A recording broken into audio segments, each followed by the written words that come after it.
ರಾಯಚೂರು ಜಿಲ್ಲಾ ಪಂಚಾಯತ್ ಜಿಲ್ಲೆಯ ಗ್ರಾಮೀಣ ಜನರ ಜೀವನ ಮಟ್ಟವನ್ನು ಸುಧಾರಿಸಲು ಮತ್ತು ಸಮರ್ಥ ಆಡಳಿತವನ್ನ ನೀಡಲು ನಿರಂತರವಾಗಿ ಶ್ರಮಿಸುತ್ತಿದೆ. ರಾಯಚೂರು ಜಿಲ್ಲಾ ಪಂಚಾಯತ್ನಲ್ಲಿ ಮಹಾತ್ಮ ಗಾಂಧಿ ನರೇಗಾ ಯೋಜನೆ ಅಡಿಯಲ್ಲಿ ಖಾಲಿ ಇರುವ 9 ಹುದ್ದೆಗಳಿಗೆ ಅರ್ಜಿ ಆಹ್ವಾನಿಸಲಾಗಿದೆ.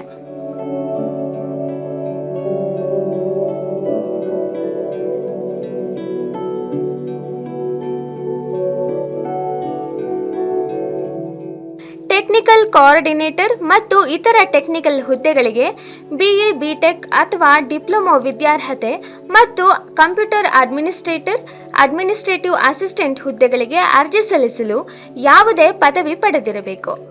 ಅರ್ಜಿ ಸಲ್ಲಿಸುವ ಅಭ್ಯರ್ಥಿಗಳು ಕನಿಷ್ಠ 21 ವರ್ಷ ಮತ್ತು ಗರಿಷ್ಠ 40 ವರ್ಷ ವಯಸ್ಸಿನವರಾಗಿರಬೇಕು.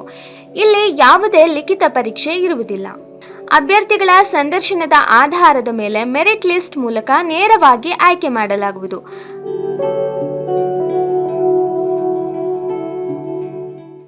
ಅರ್ಜಿ ಸಲ್ಲಿಸಲು 2025 ಡಿಸೆಂಬರ್ 10 ರಿಂದ 2025 ಡಿಸೆಂಬರ್ 24 ಕೊನೆಯ ದಿನಾಂಕವಾಗಿದ್ದು, ಅರ್ಜಿ ಸಲ್ಲಿಸಲು ರಾಯಚೂರು ಜಿಲ್ಲಾ ಪಂಚಾಯತ್ನ ಅಧಿಕೃತ ವೆಬ್ಸೈಟ್ ಆದ zpraichur.karnataka.gov.in ಗೆ ಭೇಟಿ ನೀಡಿ ಅರ್ಜಿ ಸಲ್ಲಿಸಬಹುದು. ಇದೇ ತರಹ ಹೆಚ್ಚಿನ ಮಾಹಿತಿಗಾಗಿ ಸವಾಲ್ ಟಿವಿಯನ್ನು ಸಬ್ಸ್ಕ್ರೈಬ್ ಮಾಡಿ, ಲೈಕ್ ಮಾಡಿ, ಶೇರ್ ಮಾಡಿ ಮತ್ತು ಬೆಲ್ ಬಟನ್ ಒತ್ತುವುದನ್ನು ಮರಿಬೇಡಿ.